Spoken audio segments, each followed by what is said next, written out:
As a South African citizen, you cannot afford to be ignorant on the current affairs and the state of our nation. As a parent, you cannot find yourself not being concerned about the future of your child or children. As Chief of the Navy, I am entrusted in providing mission-ready and capable Navy that must be able to patrol and keep our country's territorial waters safe. In order for my fellow South Africans to feel safe and enjoy the resources and wealth that is found in our oceans. Let me put it in simple way for ease of understanding for any ordinary South African. The point I want to bring across is that the South African Navy is not just a military force. It is a protector of our sovereignty, our maritime resources, and our citizens. Like what our former president and Commander-in-Chief, Dr. Nelson Rolihlahla Mandela, said during the International Fleet Review conducted in Cape Town on 5th April 1997, and I quote,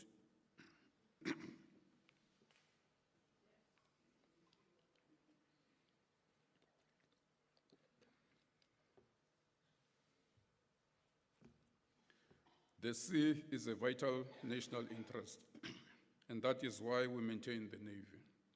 As a nation, we believe in the freedom of the seas. That is a matter of national strategic interest. We are a maritime nation trading all over the world.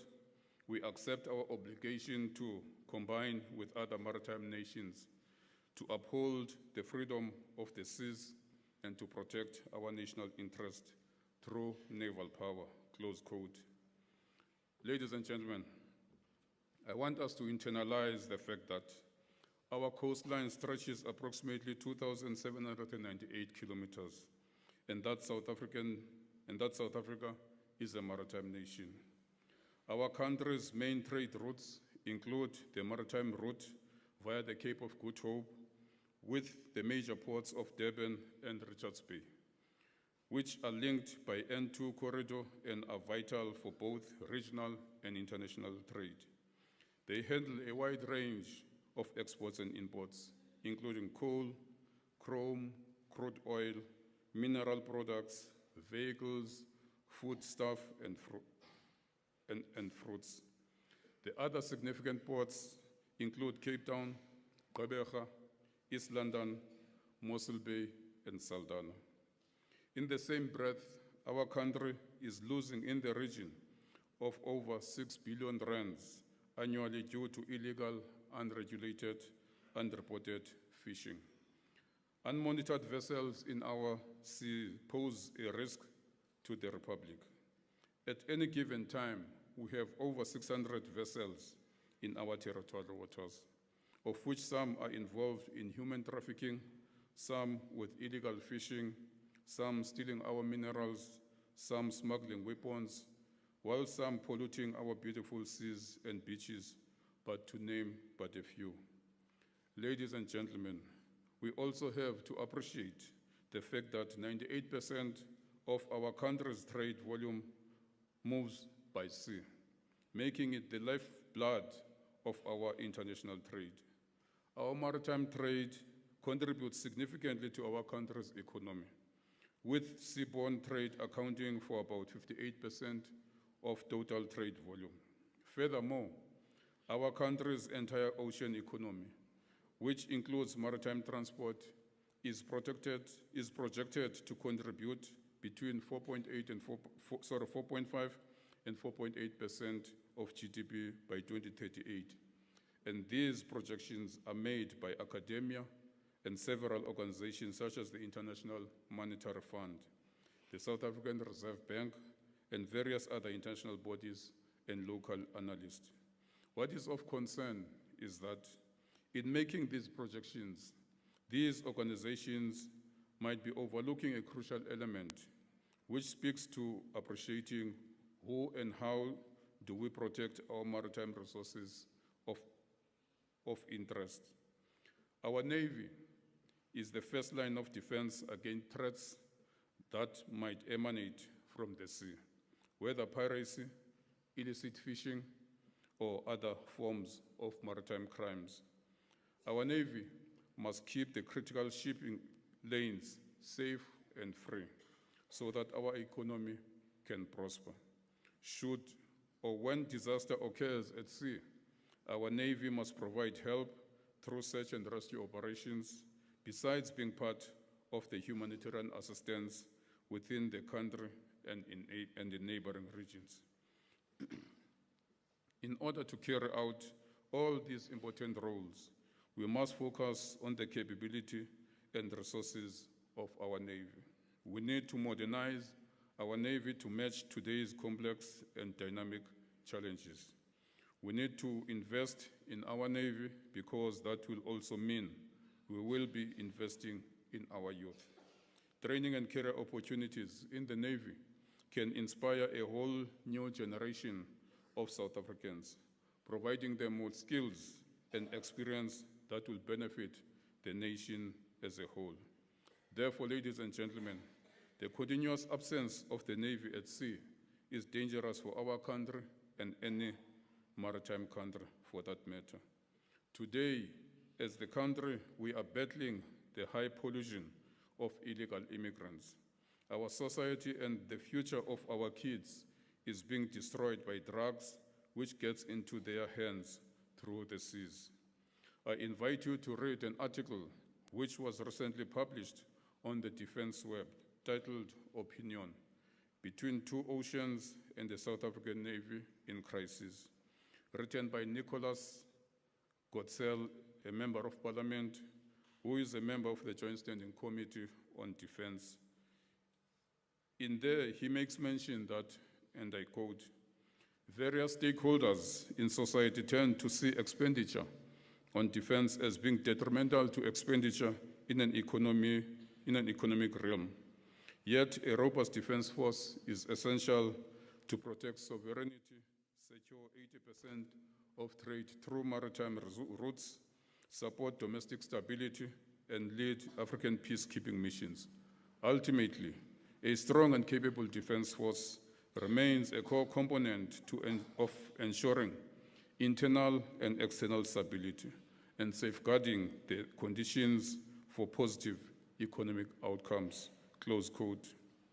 For our cabinet to approve the reduction of the SANDF workforce or strength is actually nothing far from telling us to implement a defense version of what General Mkhwanazi has disclosed in the Madlanga Commission with regards to the closure of the political killing task team. Closing down the SANDF is like having a house without walls, effective CCTV systems, and reaction capability should thieves violate your space uninvited, or buying a car and not taking an insurance, or not having a life cover for yourself and family. Yesterday, I shared with those that attended the Prestige Ball that in the past week, I was in Australia to attend the Indo-Pacific Sea Power Conference 2025. Whilst I was interacting with the chiefs of navies from different maritime countries at the conference, the chief of the Kenyan Navy mentioned that a week before coming to Australia, his Navy caught a ship from East Asia that was carrying a large consignment of drugs, which was destined for Mozambique. And you will agree with me that Mozambique was not the final destination, but maybe South Africa was.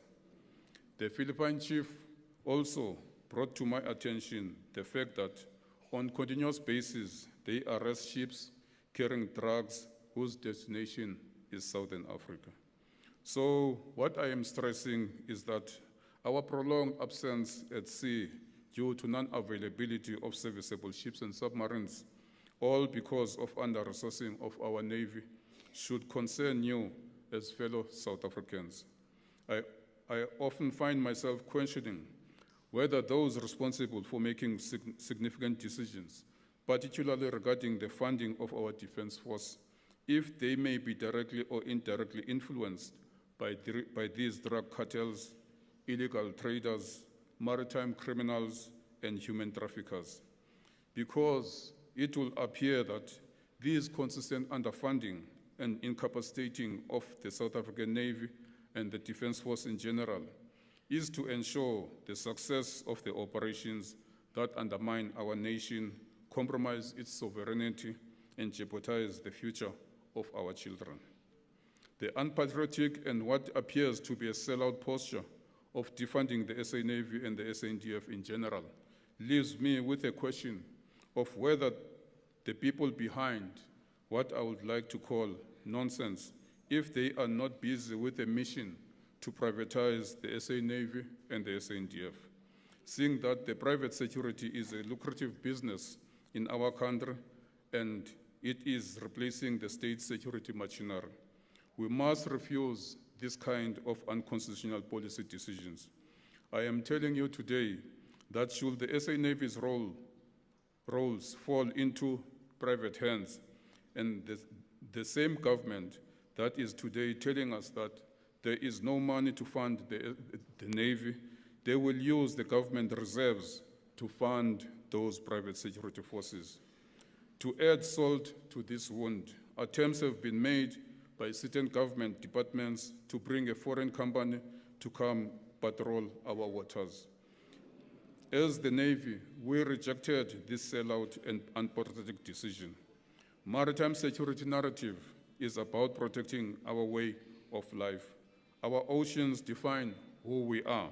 It feeds our people, sustains our economy, and connects us to other nations through the Indian and Atlantic Ocean. When our maritime domain is secure, our nation stands secured. But for that, we must first secure ourselves from within through good governance, coherent laws, accountable institutions, and leaders who put national interests above competition and personal greed.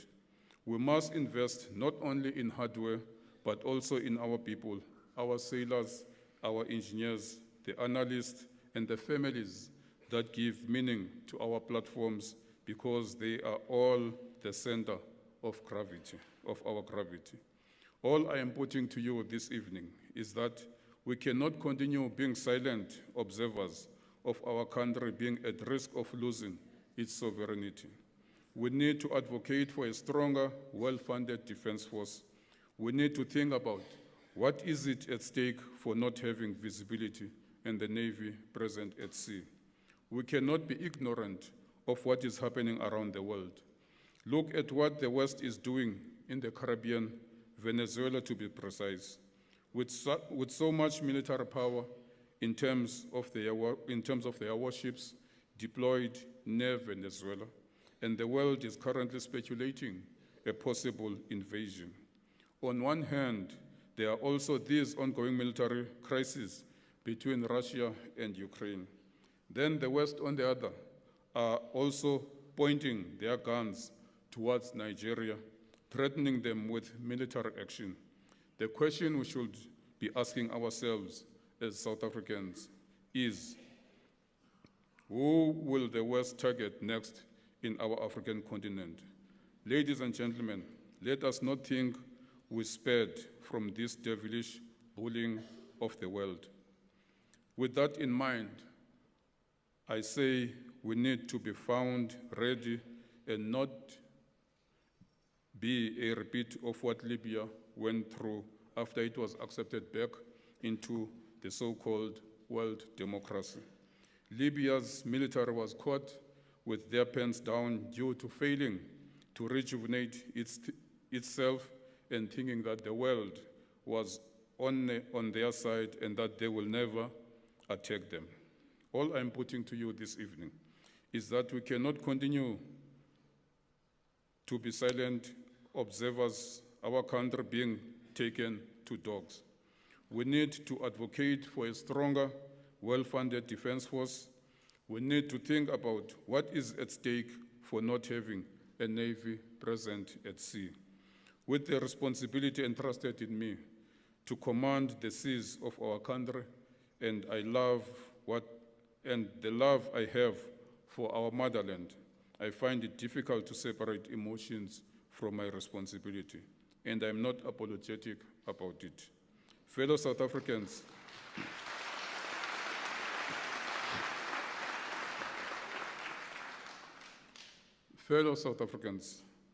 I would like to leave you with those few words to internalize, ponder on when you go to sleep tonight.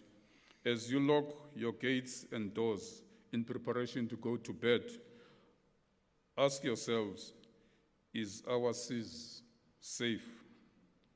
Ask yourself if you are comfortable with what is going on in our country. Ask yourselves if the future of your children is in good hands or not.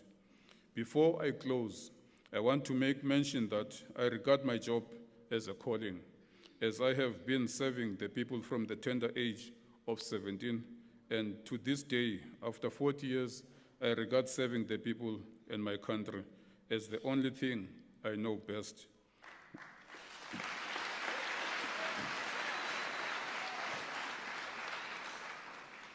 When I made mention last night that I will continue serving my people and country in my next life, should I find a Navy to join on the other side, the program director got me excited when she gave me a report on her quick research that there is indeed a heaven Navy, which I will gladly join.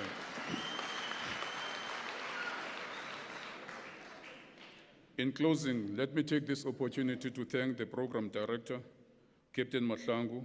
Thank you very much for the professional and exceptional execution of your responsibilities as the master of ceremony for this important event in the Navy calendar. To the acting public relations officer, Commander Madiba, Mr. Mabina, and your team, well done, and thank you for the good work that went into the planning, organizing, and execution of this beautiful evening. I also send my appreciation and thanks to our world-renowned SA Navy Band and the 2025 SANDF Choral Competition champions, our own SA Navy Choir. Thank you for the beautiful music you are providing us tonight, which makes this event more beautiful. Thank you to the management and all the support teams of UNISA for the support provided to my coordinating team and for keeping and making the venue available to us year in and year out. Let us continue the collaboration and support going forward.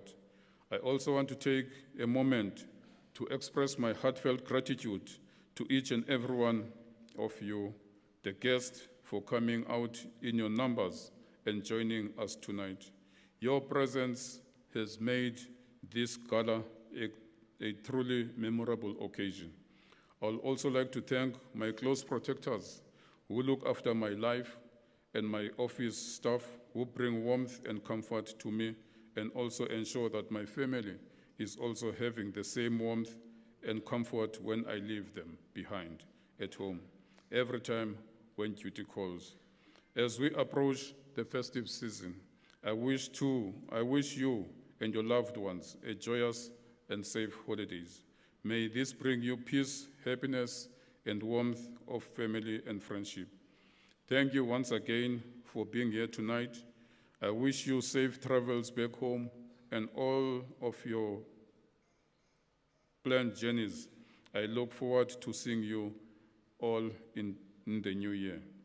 Our untouchable music director, Commander Matikizela, and the best choir conductor in the SANDF, our one and only Warrant Officer Twala. Let the music play on and keep us mesmerized with a few more music pieces. Ladies and gentlemen, I thank you very much.